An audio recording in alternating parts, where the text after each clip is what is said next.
Hello, everyone, and welcome to the Stephen Kingcast, one man's musings on the works of Stephen King.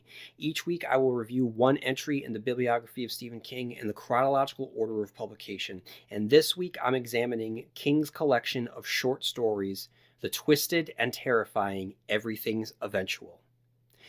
As you know from previous episodes, King has published a book of short stories every decade, starting with 1978's Night Shift, 1985's Skeleton Crew, 1993's Nightmare and Dreamscapes, and here he continues his tradition with Everything's Eventual. As a disclaimer, I want to note that Everything's Eventual came out during a low point of my Stephen King fandom. I had been disappointed with From a Buick 8 and Dreamcatcher, and the heydays of my Stephen King enthusiasm had long since waned. So I don't have many memories of reading Everything's Eventual. I didn't have the anticipation I had felt almost a decade before with the release of his previous short story collection, Nightmares and Dreamscapes. And I wanted this publication to get out of the way so we could get to the last 3 books of The Dark Tower. I wanted conclusion. I didn't want these stinking short stories. I say this because I wasn't in the right mind to enjoy what King had given. So I was very excited to return to Everything's Eventual to see what I had missed the first time around. As I have done with my reviews of his other stories, I'm not going to review every short story in this collection, but a handful of the best. So I'll be reviewing Autopsy Room 4, The Man in the Black Suit, The Road Virus Heads North, Lunch at the Gotham Cafe, 1408. Now, there are 2 short stories that are not on this list, and those stories are The Little Sisters of Illyria and Everything's Eventual. Why aren't they on this list?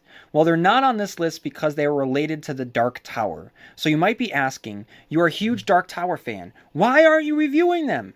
Don't worry, everyone. I am reviewing them, just not in this episode. I'm releasing a separate episode published at the same time as this one where I can review those 2 short stories and place them into the greater context of the Dark Tower saga, whose ending we are going to journey down together beginning next week.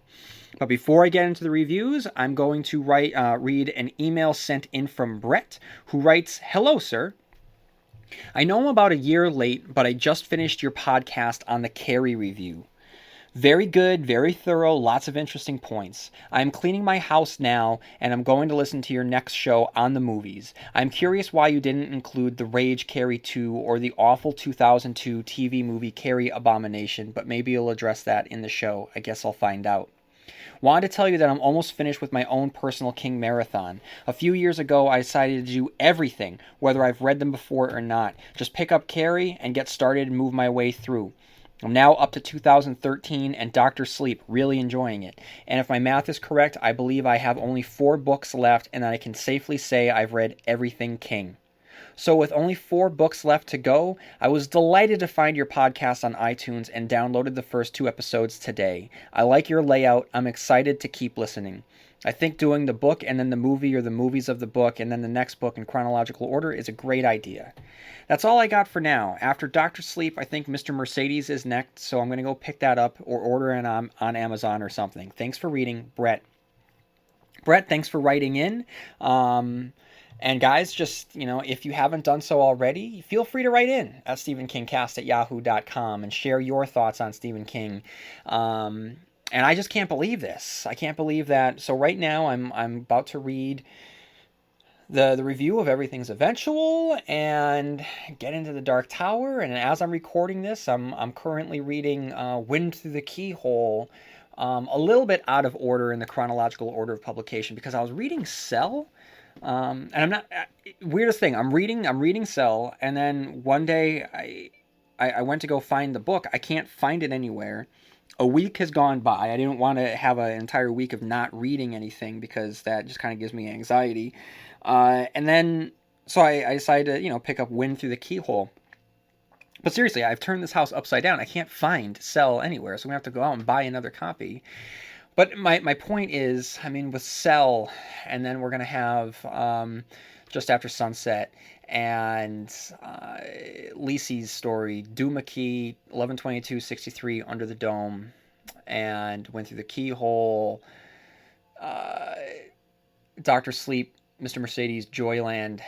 We're getting close, guys. I'm getting close to the end of his run, which is just a crazy, crazy thought.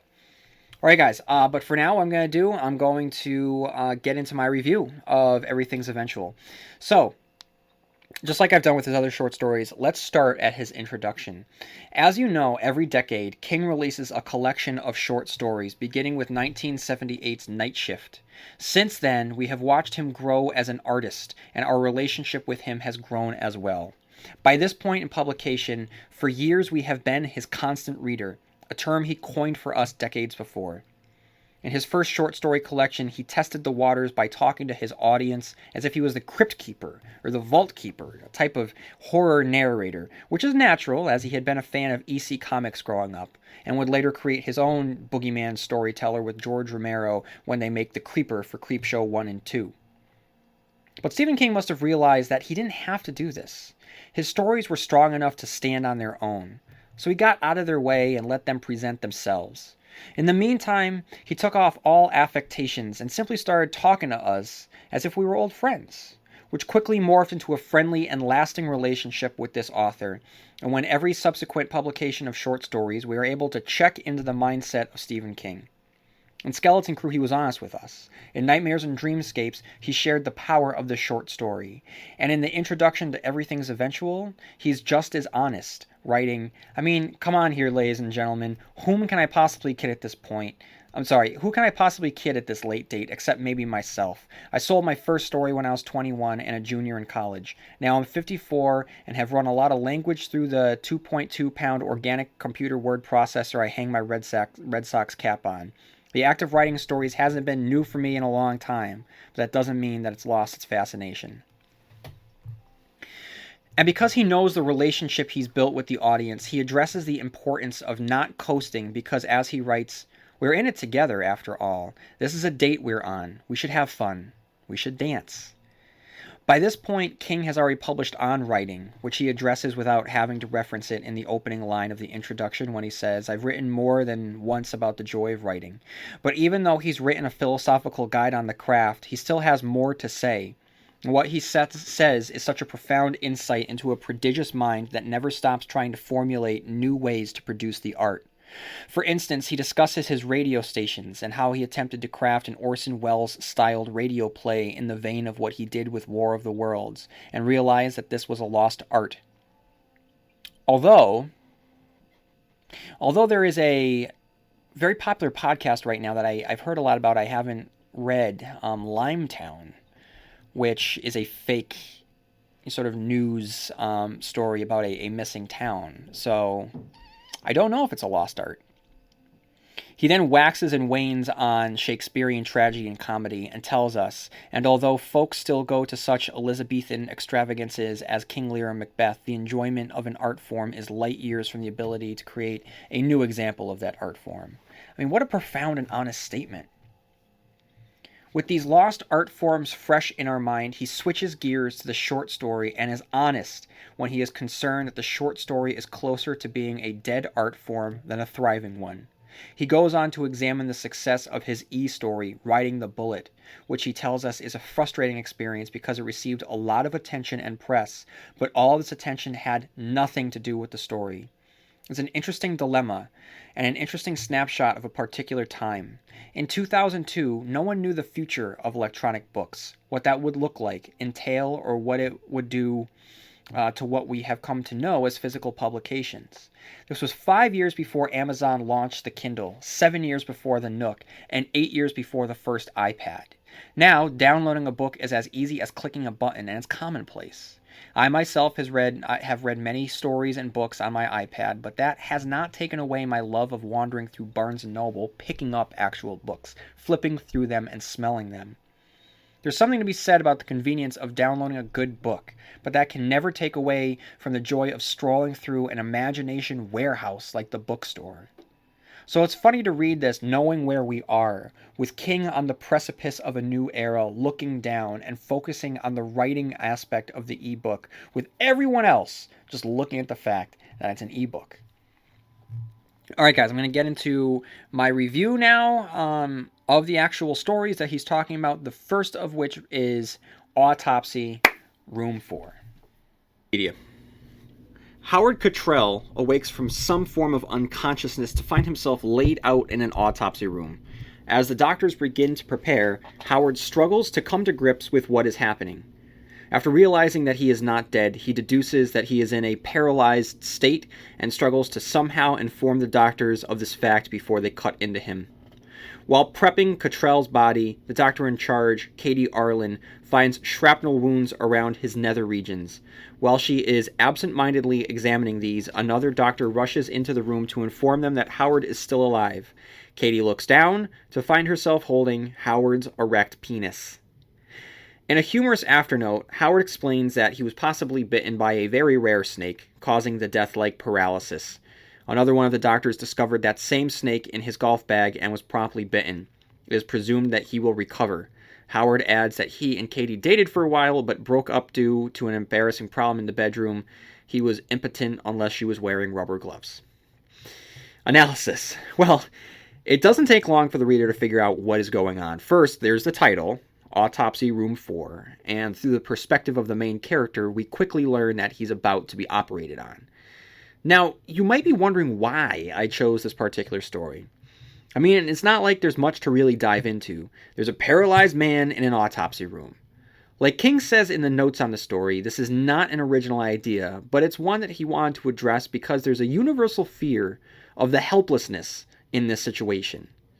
It's why night terrors are so, well, terrifying. And for those of you who don't know what night terrors are, it's a dream state in which the dreamer is rendered completely paralyzed, oftentimes with a sensation that something is pressing down on them. But just because this is a story that we've seen before doesn't mean that King doesn't do it well. Because of his grasp of character, we're able to experience every one of the emotions that run through Howard's mind as he slowly realizes what's happening to him. It's just one horrific reveal after the other. He realizes that he's in a body bag. He can see the attendants mocking him. He can see the tools they're going to use for autopsy. He does everything he can to make a noise to tip them off, but all that comes out is a small sound, too quiet for them to hear. The tone of the story is goofy and fun and tense, and comes with a fun and funny punchline. All in all, I'd say it's a good way to start off the collection. And in terms of Easter eggs, Howard had been golfing in Derry. Derry, Maine, of course, is the setting of Stephen King's 1986 masterpiece, It. It's also been the setting of Insomnia, and we're going to see it again when we get to Full Dark, No Stars in the short story Fair Extension. Alright guys, now I'm going to talk about the man in the black suit. So here is the Wikipedia. The man in the black suit recounts the tale of Gary, a 9-year-old boy whose brother has died not long ago due to a bee sting. One day Gary goes out fishing and falls asleep. When he awakens, he's startled to discover a bee hovering near his face. Since he shares his brother's allergy, he's very scared, but then he hears a clap and the bee dies. Turning around, he discovers a man with burning eyes looming over him. Dressed in a black 3-piece suit, the man has pale skin and claw-like fingers. When he grins, he exposes horrible, sharp, shark-like teeth. The man, whose body odor smells like burnt match heads, tells Gary terrible things, that his mother has died while he was away, that his father intends to molest him, that he, the man, intends to eat him. At first, Gary doesn't believe him, but he soon realizes that the man is actually the devil. Throwing the fish he caught at the stranger, he makes his escape. The creature swallows the fish whole and pursues the boy to the outskirts of the forest. At home, Gary finds his father and makes up a lie about what happened when he went fishing, although he does insist that his mother has died. His father denies this, and the boy isn't sure if he believes his father or not until he sees his mother in the kitchen. The things the man said were false, Gary decides. Even so, he's haunted by the incident for the rest of his life. The story is narrated by Gary, looking back from his perspective as an old, terrified man. He is haunted by his belief that he escaped from the devil by sheer luck or his own wits. As the story draws to a close, we learn that he's frightened by the thought of his approaching death. This short story is one of Stephen King's best short stories. There is a simplicity to it that is undeniable, but nevertheless potent. The image of the man in the black suit juxtaposed against the lush woods is a very striking image. It's not the environment for a man in the suit, so the image alone is enough to convey an unsettling feeling within the reader. Then add to the fact that the narrator at the time is just a child, and it becomes even more unsettling. Though the narrator spends a page and a half introducing the story to us, the real introduction comes on page 46 of the text, when King oh so wonderfully creates the environment. The town of Ma'an was a different world in those days, more different than I could ever tell you. This was a world without airplanes droning overhead, a world almost without cars and trucks, a world where the skies were not cut into lanes and slices by overhead power lines. There was not a single paved road in the whole town, and the business district consisted of nothing but Corson's General Store, Thut's Livery and Hardware, a Methodist church at Christ's Corner, the school, a town hall, and Harry's restaurant half a mile down from there, which my mother called, with unfailing disdain, the liquor house. Mostly, though, the difference was in how people lived, how apart they were. I'm not sure people born after the middle of the 20th century could quite credit that, although they might say they could, to be polite to old folks like me. There were no phones in Western Maine back then, for one thing. The first one wouldn't be installed in another 5 years, and by the time there was one in our house, I was 19 and going to college at the University of Maine. But that is only the roof of the thing. There was no doctor closer than Casco, and no more than a dozen houses in what you would call town. There were no neighborhoods. I'm not even sure we knew the word, although we had a verb, neighboring, that described church functions and barn dances, and open fields were the exception rather than the rule. Out of town, the houses were farms that stood far apart from each other, and from December until middle March we mostly hunkered down in the little pockets of stone warmth we called families. We hunkered and listened to the wind in the chimney, and hoped no one would get sick, or break a leg, or get a head full of bad ideas, like the farmer over in Castle Rock who chopped up his wife and kids 3 winters before, and then said in court that the ghosts made him do it. In those days before the Great War, most of Ma'an was woods and bog, dark, long places full of moose and mosquitoes, snakes and secrets. In those days, there were ghosts everywhere. Our main character heads into the woods, and just a few pages in, we meet the titular character, the man in the black suit. A man was standing above me, at the edge of the trees. His face was very long and pale. His black hair was combed tight against his skull, and parted with rigorous care on the left side of his narrow head. He was very tall. He was wearing a black 3-piece suit, and I knew right away that he was not a human being, because his eyes were the orangey red flames in a wood stove. I don't just mean the irises, because he had no irises, and no pupils, and certainly no whites. His eyes were completely orange, an orange that shifted and flickered. And it's really too late not to say exactly what I mean, isn't it? He was on fire inside, and his eyes were like the little isinglass portholes you sometimes see in stove doors. The rest is just wonderful creepiness. The man in the black suit, his mellow announcer's voice, his shoes which don't leave tracks, his shadow which wilts the grass, it's all great stuff.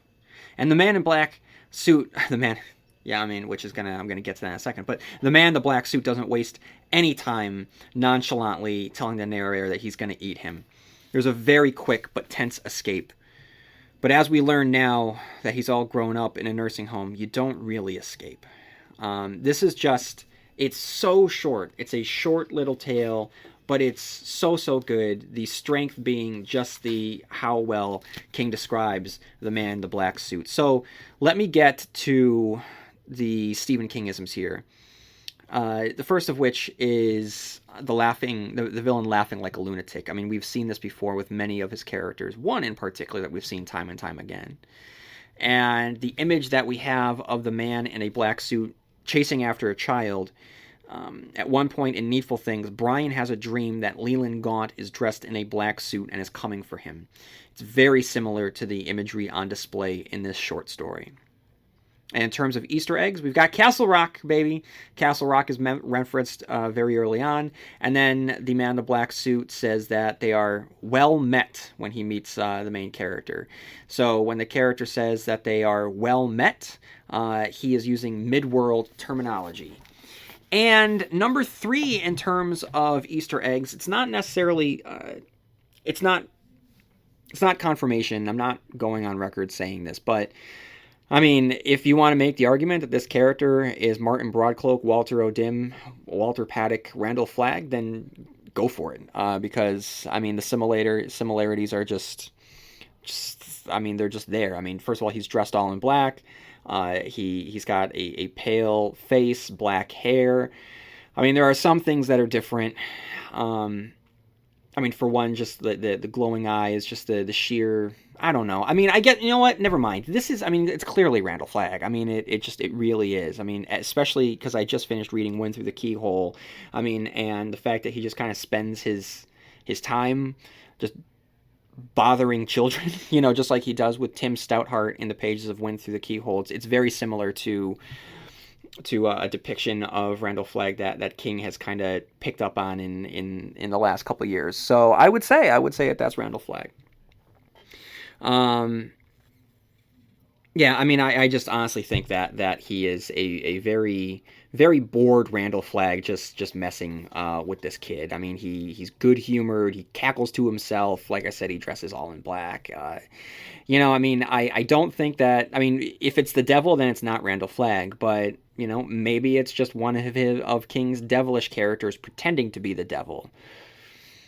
So yeah, I mean, the thing is, if it took place in Derry, I would say that it's not Randall Flagg. I would say it's an incarnation of Pennywise, the dancing clown, because the actions here are very similar to Pennywise. All right, now I want to talk about the road virus heads north. The story follows a successful horror writer named Richard Kinnell as he drives back from Boston to his home in Derry, Maine. Along the way, he comes across a yard sale where he notices and is captivated by a bizarre painting of a sinister-looking man with filed teeth driving his car on Boston's Tobin Bridge. The painting, which is apparently titled The Road Virus Heads North, was painted by a tortured genius who had burned all of his other paintings prior to killing himself, leaving a cryptic note that he couldn't stand what was happening to him. Kinnell, a collector of such oddities, has no hesitation in buying the painting from the woman running the sale. As Kinnell travels north, he stops at his aunt's house to show her the painting and notices that some of the details in the painting have changed. At first he dismisses this by assuming he hasn't examined it closely, but soon realizes that the painting is continuing to change. Deeply unsettled by this fact, he discards the painting at a rest stop. When he arrives at his home, he finds to his horror that the painting has somehow followed him and hangs from his wall. It has changed again, this time depicting a bloody aftermath at the yard sale where he had purchased it. He hears on the news that the woman running the yard sale, was brutally murdered. He realizes that the man the painting somehow really exists, and the ever-changing painting shows him getting closer and closer to his home. Kinnell lights a fire in the fireplace and tosses in the painting. Confident that this will destroy it once and for all, he decides to take a shower, where he passes out and has a nightmare about the various things he's encountered that day. When he awakens, he realizes that the artist who created the road virus burned all of his paintings, including this one, which means that the painting survived his attempt to burn it, and the man the painting has survived and is walking through the house. Kinnell tries to escape, but ultimately fails, and the painting gets him as well. The book's final passage describes Kinnell seeing the latest change to the painting, with fresh blood on the driver's seat of the car, and realizes that the painting is showing what is about to happen to him. When Richard Kinnell finds the road virus, King is able to slip in some commentary on his role as a horror writer. He hadn't been attracted to the painting because he was attracted to this painting. He wrote horror stories because he was attracted to things like this painting. The backstory of the painting is wonderfully creepy and mysterious, the painter having committed suicide because he doesn't know what's happening to him. When he gets to his aunt's house, we witness her reaction to the painting, and when Richard looks at it again, we see that it's changed. Later, the painting reveals the road virus heading along a stretch of road to the rosewood where he had purchased the painting, and King touches upon his writing on page 299 when he writes, "Strength suddenly ran out of his body, ran out like water from a bucket with a hole on the bottom, and he sat down heavily on the curb separating the parking lot from the dog walking zone. He suddenly understood that this was truth he'd missed in all of his fiction. This was how people really reacted when they came face to face with something which made no rational sense. You felt as if you were bleeding to death, only inside your head." What works so well about this story is the urgency that immediately hits the character when he looks into the painting. Judy understands that something is dreadfully wrong with it, and rightfully so. After having thrown it from his car, Richard finds it hanging on his wall when he returns home. And when the road virus comes, it comes quick, and King suggests that the character is going to suffer a fate worse than death, that he'll have to go for a ride with the driver. So Stephen Kingisms. The dangerous car. Clearly we have seen dangerous cars before in his works. Number 2 is paintings that move. This is just like Rose Matter, which King mentions in the introduction here and calls it the best of all of his books, the best read of all of his books, which I don't agree with. Number 3 is the writer. Richard Cannell is from a long line of author characters. And in terms of Easter eggs, we have Derry. Derry, as I've already said, is the setting of It. Up next is Lunch at the Gotham Cafe. A man named Steve Davis comes home one day to find a letter from his wife, Diane, coldly stating that she has left him and intends to get a divorce. He finds himself baffled as to what led her to do this, and over time, he becomes increasingly depressed. Diane's departure prompts him to give up cigarettes, and he begins to suffer nicotine withdrawal. Diane's lawyer, William Humboldt, calls Steve with plans to meet with the two of them for lunch. He decides on the Gotham Cafe and sets a date. Steve's lawyer is unable to attend due to a family crisis. Despite his lawyer's warning, however, Steve is determined to keep the date and see Diane again. Before entering the cafe, Steve impulsively buys an umbrella. Upon entering, he finds that the maitre d', eventually revealed to be named Guy, or Guy, is talking senselessly about a dog, which Steve takes to be the waiter slang for his new umbrella. When Steve attempts to seek reconciliation with Diane, things begin to fall apart. Much to Steve's consternation, she regards him with a mixture of apprehension and contempt, and spurns his request for explanation. The maitre d' then makes a surprise reappearance, homicidally insane, screaming "Eee!" and ranting in word salad, and stabs Humboldt through the mouth with a chef's knife, cutting through his cheek and earlobe. A single drop of blood falls into a water glass, inspiring the cover of Everything's Eventual, the book in which it is collected. Guy then kills the lawyer and continues to go berserk, and other patrons flee the restaurant. Steve briefly fends off the lunatic with his umbrella, then drags the helplessly terrified Diane into the kitchen. Guy gives chase, and after giving the cafe's cook a grisly injury, proceeds onward. Desperately struggling to hold off the lunatic, Steve implores Diane to unbolt the rear entrance door so they can escape, but she remains in a state of shock. He is able to incapacitate Guy by dousing him with scalding water and hitting him with a metal frying pan. After finally escaping from both the cafe and Guy, Steve attempts to make sure that Diane is all right. Diane recoils from his touch and rants at him venomously.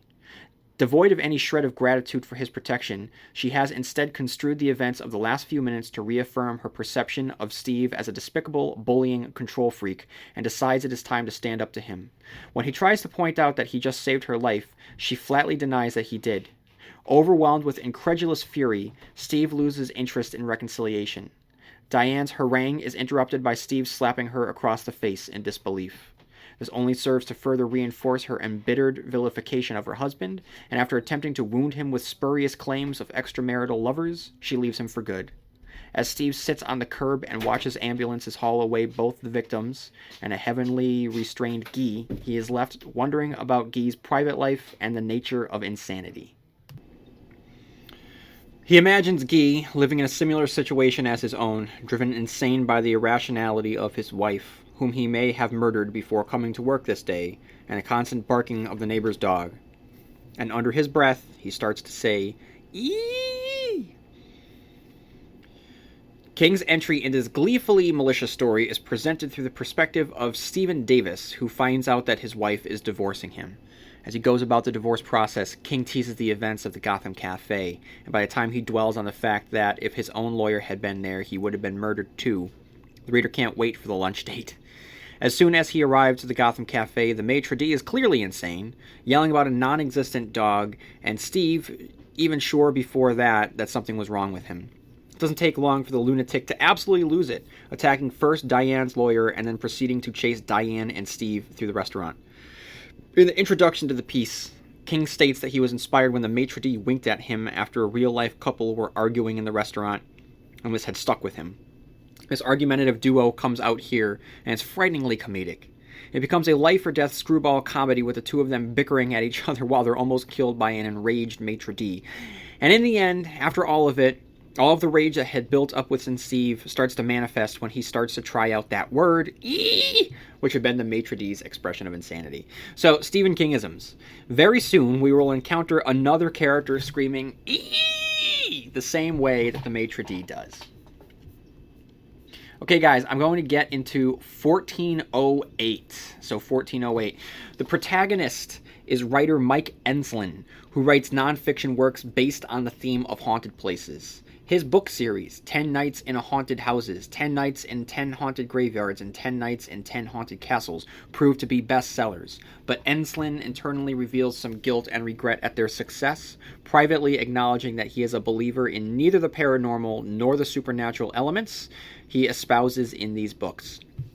Nevertheless, he arrives at the Hotel Dolphin on 61st Street in New York City, intent on spending the night in the hotel's infamous room 1408, as part of his research for his textbooks, 10 Nights in 10 Haunted Hotel Rooms. At first, Enslin is unfazed by 1408's morbid history. According to the hotel's manager, Mr. Olin, who has purposefully left it vacant for over 20 years, room 1408 has been responsible for at least 42 deaths, 12 of them suicides, and at least 30 natural deaths, all over a span of 68 years. While remarking that he doesn't believe that there are ghosts in 1408, Olin insists that there is something that resides inside, something that causes terrible things to happen to people who stay within its walls for anything but the briefest periods of time, something that affects various electronic devices, causing digital wristwatches, pocket calculators, and cell phones to stop functioning or to operate unpredictably. Mr. Olin also reveals that due to the superstitious practice of never recognizing the 13th floor, the room is listed on the 14th. It is a room cursed by existing on the 13th floor, the room numbers themselves adding up to 13, making it all the worse. Mr. Olin pleads with Mr. Enslin to consider, believing that a skeptic such as he is even more susceptible to the room's curse. Enslin is shaking, but his determination to follow through with his research and not to appear frightened before Mr. Olin wins out. Olin reluctantly leads him to the 14th floor, unwilling to accompany him any further than the elevator. Enslin's problems with room 1408 begin before he even sets foot through the door. In fact, the door itself initially appears to be crooked to the left. He looks again, and the door appears to be straight. Then he looks again, and it appears to be crooked, now to the right. As Enslin enters and examines the room, he begins dictating into his handheld tape recorder. His train of thought immediately takes unwelcome and chaotic turns. He compares it to being stoned on bad, cheap dope. He begins experiencing what may or may not be hallucinations. The breakfast menu on the nightstand changes languages. First it's French, then Russian, then Italian. After that, it simply turns into a picture of a wolf eating the leg of a screaming little boy. Then the picture then shifts to the menu again, this time in English.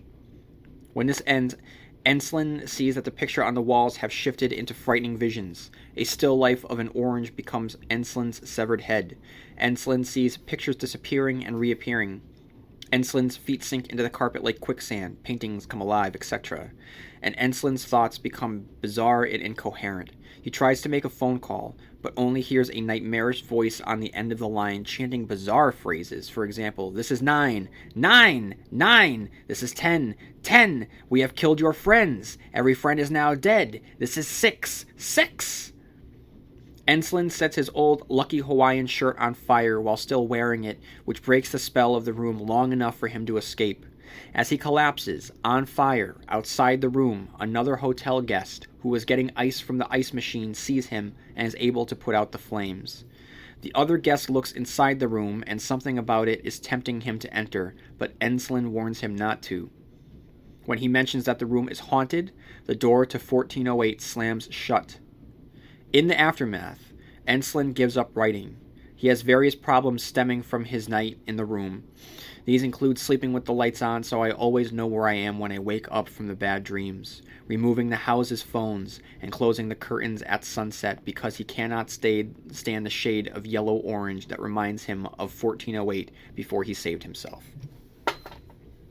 Analysis. This is a tricky one for King because, after all, he had written already a famous story that took place within a haunted hotel. Now, I understand that he's riffing on the haunted room, which many inns and hotels allegedly have throughout the world, but it's still close enough where I could understand if people tuned out because he's been there, done that. But he hasn't. That's the thing. Not really. This is a mind trip. 1408 is a boatload of fun, a surreal look at one particular hotel room. We might think that he's covered this ground with The Shining, but have any of us served as caretakers to an empty hotel? No. But we've all stayed in a hotel before, and this particular story makes the evil hotel, or in this case, the evil room, more accessible to the readers. And King sets up our players right away. Mike Enslin, the Hawaiian shirt-wearing supernatural writer, and Mr. Olin, the hotel manager, wary of letting him stay in 1408. We learn the thrust of the story's premise. Mike Enslin is an anthology author of haunted locations who doesn't believe in the haunted locations he travels to. And then Mr. Olin gives his warning, which makes Mike want us to check into 1408 all the much more. There are no ghosts in room 1408, and there never have been. There's something in there. I've felt it myself, but it's not a spirit presence. It's an abandoned house. In an abandoned house or an old castle keep, your unbelief may serve you as protection. In room 1408, it will only render you more vulnerable. Don't do it, Mr. Enslin. That's why I waited for you tonight, to ask you, to beg you not to do it. Of all the people on Earth who don't belong in that room, a man who wrote those cheerful, exploitative true ghost books leads the list. Olin starts giving us the goods, and we can't wait for Mike to check in.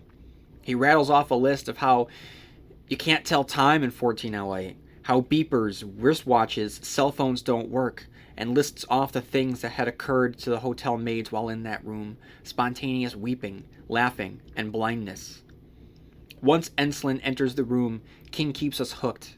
The most interesting artifact left in the wake of Michael Enslin's brief stay, it lasted about 70 minutes, in room 1408 was the 11 minutes of recorded tape in his mini-quarter, which was charred a bit but not even close to destroyed. The fascinating thing about the narration was how little narration there was, and how odd it became. As for the narration, King shows us the strangeness of the room through descriptions of the narration on tape, how fragmented and mumbly it is. Everything immediately goes to hell. He's disoriented, we're disoriented, he seems drugged. There's a surreal, pervasive wrongness that infuses the narrative. By the time the room starts to change, we're already messed up. And though Enslin survives, he never really escapes from the room, as he's bumped up against something completely inhuman that he'll never be able to understand. All in all, it's an incredibly well-written story. King weaves in Mike's perspective with the third-person narrator to create a strange blend of perspective that keeps the readers on edge the entire time. This one is great, and as I'm recording this, it is mid-October. This is a great story to read around Halloween. Mr. Olin, the way that he just builds up this room, it's something out of just a spooky tale, and it's short, and it's more experimental than than your typical King book, and it's just everything about it is I'm absolutely bananas for. I love it. All right, guys, which brings us to our Stephen King-isms. First of which is the Haunted Hotel. The Haunted Hotel, of course, seen before in The Shining. And teeth filed to a sharp point. The woman in the picture has cannibal teeth, which is an image that we have seen over and over again in King's works. All right, everyone, that's all that we have for this week. Next episode, you'll get the second half of the stories collected within Everything's Eventual, and then following that we'll have some movie reviews of the adaptations based on the works found within Everything's Eventual, and then after that we will move on to the conclusion of the Dark Tower series, beginning with Wolves of the Kala. All right, everyone, if you have any thoughts, please write into stephenkingcast@yahoo.com. If you have any time on your hands, leaving a review on any of the platforms that you use to listen to the Stephen Kingcast would help me out greatly. You can follow me on TikTok, on Blue Sky, on Instagram, and on Facebook. And that's all that I have for this episode, so may you have long days and pleasant nights, and I'll see you here next time where MOON spells Stephen Kingcast.